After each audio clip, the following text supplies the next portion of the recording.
చచ్చిపోతే old age హోమ్లో present generation ఎలా ఉన్నారంటే, అంటే అందరినీ నేను తప్పు పట్టడం లేదు, అలా చేసేవాళ్ళు. మా అమ్మ చచ్చిపోతే ఆ ఘనంగా డబ్బులు పంపిస్తాము, దహన సంస్కారాలు మీరే చేసి ఒక వీడియో తీసి మాకు పంపించండి. నేను అదే అడగబోతున్నానమ్మా. ఒక ఆయన మొన్న ఎక్కడో ఒక కేసు చూసాను నేను, అది నాకు వచ్చేది అవ్వదు కాబట్టి మీరే అవి కూడా కానించేయండి అని ఒక వీడియో తీసి మెసేజ్ చేశాడు. అంటే మామూలుగా మన సాంప్రదాయం ప్రకారం మామూలుగా మనుషులందరూ కూడా ఇంతకు ముందు మనకి ఒక కొడుకు పుట్టాడు మోక్షానికి దారి, ఇట్లాంటివి చాలా విన్నాను నేను. బిడ్డలు పుట్టారు వీళ్ళే మనల్ని తలకొరువు పెట్టే వాళ్ళు దొరికారు, అట్లా మాట్లాడతారు కదా తల్లిదండ్రులు. కానీ అంత చేంజ్ ఎందుకు వచ్చిందంటే వాళ్ళు ఎక్కడైనా పోని అయిపోయింది నాకు అది ఒక, అంటే మనము అవతలతో ఉన్నట్టు ఎందుకుంటున్నాము, మనకి అవసరం తీరిపోగానే వాళ్ళు మనకు అక్కర్లేదు అనుకోవడానికి తల్లిదండ్రులు కదా. అంత చేంజ్ ఎందుకు వచ్చింది అనేది లేకపోవటం. అంత లైఫ్ ఇప్పుడు ఫారిన్ కంట్రీస్లో లైఫ్ ఎట్లా ఉంటుందంటే ఎంత మెకానికల్గా ఉంటుంది. అక్కడ కూడా ఒక ఏజ్ వచ్చేప్పటికి పిల్లలు ఇంట్లోంచి పేరెంట్స్ దగ్గర నుంచి వెళ్ళిపోతారు. వాళ్ళు టీనేజ్ వచ్చేటప్పటికే వాళ్ళ ఇంట్లోంచి వెళ్ళిపోయి వాళ్ళ డబ్బులు వాళ్ళు సంపాదించుకుంటారు, వాళ్ళ చదువులు వాళ్ళు చదువుకుంటారు, వాళ్ళదే బాధ్యత. పేరెంట్స్ చూసే చాలా తక్కువ ఉంటుంది. అలాగే ఓల్డ్ ఏజ్ వచ్చిన తర్వాత వీళ్ళు సీనియర్ సిటిజన్స్ కూడా ఓల్డ్ ఏజ్ హోమ్కి వెళ్ళిపోతారు.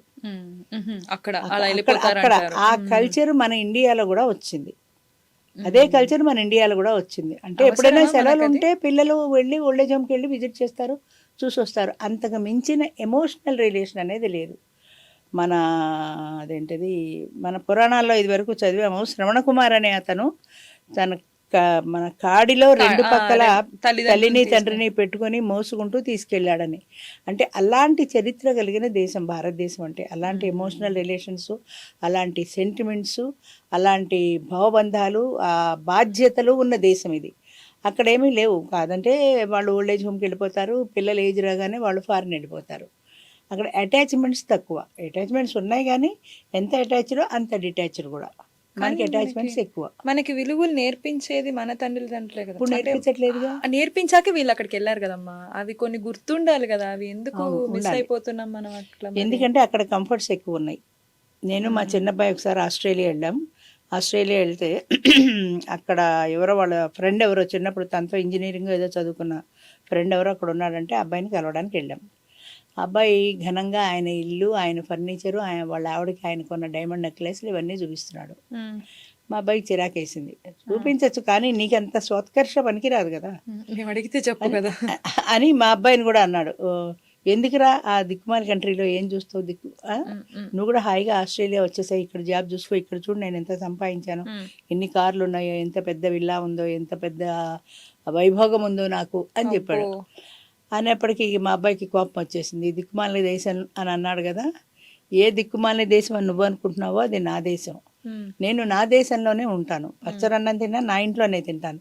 అడుక్కుని 60 కూరలు తినే కంటే పచ్చరన్నం తిన్నా నాదే అన్న తృప్తుంది. నీ బ్రతుకులో ఏముంది, నువ్వు డబ్బు సంపాదించావు కరెక్టే కాదంటలా, కానీ ఏం చేసుకుంటావు, ఎంతవరకు సంపాదిస్తావు, దాన్ని ఎంతవరకు నువ్వు ఆనందిస్తావు.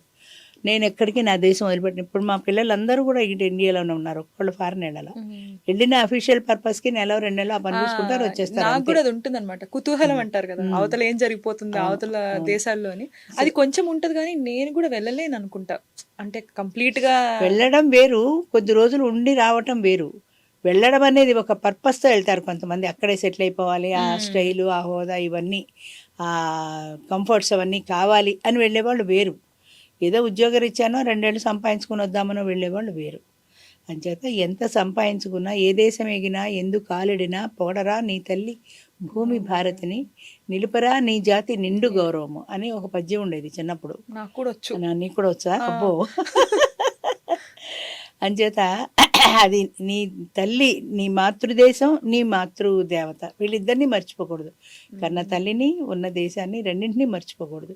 ప్రయారిటీ వాళ్ళకి ఇవ్వాలి. దాని తర్వాత నీ ఉద్యోగమను, సంపాదనను, ఏదైనా అను. కానీ ఈవిడ చచ్చిపోయే ముందు కొడుకుని తలుచుకుంటూ తలుచుకుంటూ తలుచుకుంటూ చచ్చిపోతే ఆ తర్వాత నీకు ఎంత బాధ అనిపిస్తుంది. డబ్బులున్నా ఏం చేసుకుంటావు? నేను ఎక్కడో టీవీలోనే ఒక ప్రోగ్రాం చూశాను. అంటే కమర్షియల్గా ఇలా ఎన్ఆర్ఐ పేరెంట్స్ ఇక్కడ ఇండియాలో ఉండిపోయిన వాళ్ళకి చచ్చిపోతే దహన సంస్కారాలు చేసే ఒక సంస్థ. అవును, చూసాను కూడా. అందులో అది అప్లికేషన్ ఫిలప్ చేసేప్పుడు అడుగుతుంది, బూడిది మీకు పంపించాలంటే దానికి ఎక్స్ట్రా ఛార్జ్ అవుతుంది, ఇక్కడ నుంచి ఫ్లైట్లో పంపించాలి కదా వాళ్ళు. తర్వాత ఫ్లవర్స్, ఇండియన్ ఫ్లవర్స్ సరిపోతాయా, ఫారిన్ ఫ్లవర్స్ కావాలా? మా అమ్మకి ఫారిన్ ఫ్లవర్సే ఇవ్వండి. ఫారెన్ ఫ్లవర్స్ అంటే గ్రేట్ కదా మరి ఇండియన్ ఫ్లవర్స్ కంటే. అట్లాంటి క్వశ్చన్స్ అన్నీ కూడా ఇండియాకి ఫారెన్కి కంపారిజన్ అని అప్లికేషన్ చెప్తాడు. మీరు చేసేసి బూడిదని ఏం చేసుకుంటా ఉంటుంది వాడు పెళ్ళం. అది బూడిద మనం ఏం చేసుకుంటామండి, అమెరికాలో ఎక్కడ పెట్టుకుంటాం ఆ బూడిద అంటుంది. బూడిద అక్కర్లేదమ్మా అంటాడు. కానీ అదే బూడిదకి ఇండియాలో ఎంత ప్రత్యేకత ఉంది. దాన్ని పెట్టి వాసన గట్టి కుండలో పెట్టి దాచి దాన్ని తీసుకెళ్ళి ఎక్కడ మన నదుల్లో కలుపుతారు, కాశీ నదుల్లో కలుపుతారు. మరి అంత ప్రత్యేకత ఉంది. అది ఒట్టి బూడిదలో వాళ్ళకి కనిపించింది. అదే భారతదేశంలో అదే బూడిదకి అంత విలువ ఉంది. చచ్చిపోయాక ఏం చేస్తాం అని అనుకుంటారు, కానీ మనిషి చచ్చిపోయినా కూడా వాళ్ళ బాపతి జ్ఞాపకాలు చిరంజీవిలాగా మైండ్లో ఉండిపోతాయి కదా. దానికి అది ఎప్పటికీ పోవవి. అంచేత ఆ చచ్చిపోయిన బూడిదకి కూడా అంత విలువ ఉంది. ఫారెన్ కంట్రీస్లో మ్యారేజ్ బూడిదకి విలువ లేదు. అక్కడ అసలు ఎలక్ట్రిక్ మిషన్ తోటి ఈ కొరువు పెట్టడాలు, ఈ సింగినాదాలు ఇవన్నీ ఉండవు కదా. అక్కడ తోసి పడేస్తారు, అయిపోయింది అంతే. అంటే మనిషికి ఇంకా మిగతావన్నీ పక్కన పెడితే అసలు మనిషికి ఇవ్వాల్సిన విలువ కూడా ఇవ్వడం లేదు.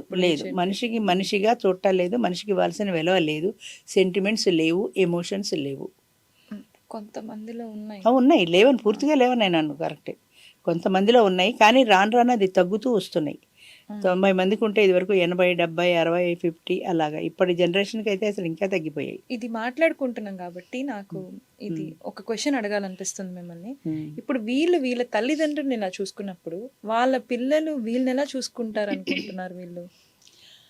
తాత మనోడని ఒక సినిమా ఉంది. అందులో వాడు వాళ్ళ నాన్న బతికుండగానే వాడు గొయ్యి తీస్తున్నాడు, తండ్రిని గొయ్యి తీసుకెళ్ళడానికి.